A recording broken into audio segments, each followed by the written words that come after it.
POCSO ಪ್ರಕರಣದಲ್ಲಿ ಸಹಾಯದ ಹೆಸರಿನಲ್ಲಿ ಲಂಚ.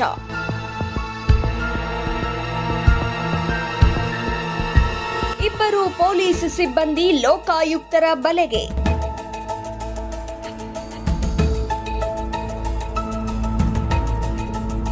₹10,000 ಲಂಚ ಸ್ವೀಕಾರ ವೇಳೆ ರೆಡ್ ಹ್ಯಾಂಡ್.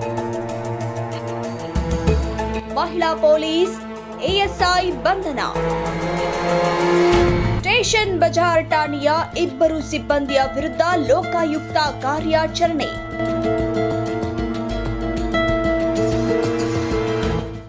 ಪೋಕ್ಸೋ ಪ್ರಕರಣದಲ್ಲಿ ಸಹಾಯ ಮಾಡುವುದಾಗಿ ಹೇಳಿ ಲಂಚಕ್ಕೆ ಬೇಡಿಕೆ ಇಟ್ಟಿದ್ದ ಆರೋಪದ ಮೇಲೆ ಸ್ಟೇಷನ್ ಬಜಾರ್ ಪೊಲೀಸ್ ಠಾಣೆಯ ಮಹಿಳಾ ಪೊಲೀಸ್ ಸಿಬ್ಬಂದಿ ಹಾಗೂ ಎಎಸ್ಐಯನ್ನ ಕರ್ನಾಟಕ ಲೋಕಾಯುಕ್ತ ಅಧಿಕಾರಿಗಳು ಬಲೆಗೆ ಬೀಳಿಸಿ ಬಂಧಿಸಿರುವ ಘಟನೆ ಕಲಬುರಗಿಯಲ್ಲಿ ನಡೆದಿದೆ.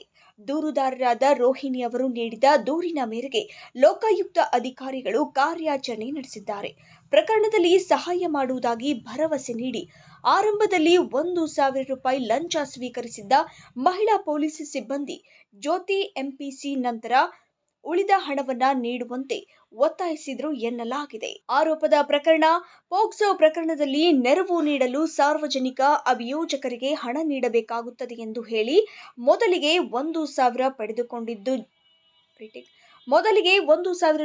ಪಡೆದುಕೊಂಡಿದ್ದ ಜ್ಯೋತಿ ಅವರು ನಂತರ ತಮಗೆ ಹಾಗೂ ಠಾಣೆಯ ಎಎಸ್ಐ ಶಿವಶರಣಪ್ಪ ಅವರಿಗೆ ತಲಾ ₹5,000ರಂತೆ ಒಟ್ಟು ₹10,000 ಲಂಚ ನೀಡುವಂತೆ ಬೇಡಿಕೆ ಇಟ್ಟಿದ್ದರು ಎಂದು ದೂರಿನಲ್ಲಿ ಉಲ್ಲೇಖಿಸಲಾಗಿದೆ. ಲೋಕಾಯುಕ್ತ ಪೊಲೀಸ್ ಇನ್ಸ್ಪೆಕ್ಟರ್ ಅರುಣ್ ಕುಮಾರ್ ಮುರುಗುಂಡಿ ನೇತೃತ್ವದಲ್ಲಿ ನಡೆದ ಕಾರ್ಯಾಚರಣೆಯಲ್ಲಿ ಲಂಚದ ಹಣ ಸ್ವೀಕರಿಸುವ ವೇಳೆ ಇಬ್ಬರು ಅಧಿಕಾರಿಗಳು ಲೋಕಾಯುಕ್ತ ಬಲೆಗೆ ಬಿದ್ದಿದ್ದಾರೆ. ಸ್ಟೇಷನ್ ಬಜಾರ್ ಪೊಲೀಸ್ ಠಾಣೆಯ ಎಎಸ್ಐ ಶಿವಶರಣಪ್ಪ ಅವರು ರೊಕ್ಕದ ವ್ಯವಸ್ಥೆ ಏನಾಯಿತು ಎಂದು ವಿಚಾರಿಸಿದ್ದು, ಮಹಿಳಾ ಪೊಲೀಸ್ ಸಿಬ್ಬಂದಿ ಜ್ಯೋತಿಯವರು ಸಹ ಹಣದ ಬಗ್ಗೆ ಒತ್ತಡ ಹೇರಿದರು ಎಂದು ದೂರಿನಲ್ಲಿ ತಿಳಿಸಲಾಗಿದೆ. ಕರ್ನಾಟಕ ಲೋಕಾಯುಕ್ತ ಕಲಬುರಗಿ ಪೊಲೀಸ್ ಅಧೀಕ್ಷಕರಾದ ಸಿದ್ದರಾಜು ಸಿ ಅವರ ಮಾರ್ಗದರ್ಶನದಲ್ಲಿ ಕಾರ್ಯಾಚರಣೆ ನಡೆಸಲಾಗಿದ್ದು, ಬಂಧಿತ ಇಬ್ಬರು ಆರೋಪಿಗಳನ್ನ ವಶಕ್ಕೆ ಪಡೆದು ವಿಚಾರಣೆ ನಡೆಸಲಾಗಿದೆ. ಪ್ರಕರಣದ ತನಿಖೆ ಪೂರ್ಣಗೊಂಡ ನಂತರ ಆರೋಪಿಗಳನ್ನ ನ್ಯಾಯಾಲಯದ ಮುಂದೆ ಹಾಜರುಪಡಿಸಿ ನ್ಯಾಯಾಂಗ ಬಂಧನಕ್ಕೆ ಒಪ್ಪಿಸಲಾಗುವುದು ಎಂದು ಲೋಕಾಯುಕ್ತ ಮೂಲಗಳು ತಿಳಿಸಿವೆ.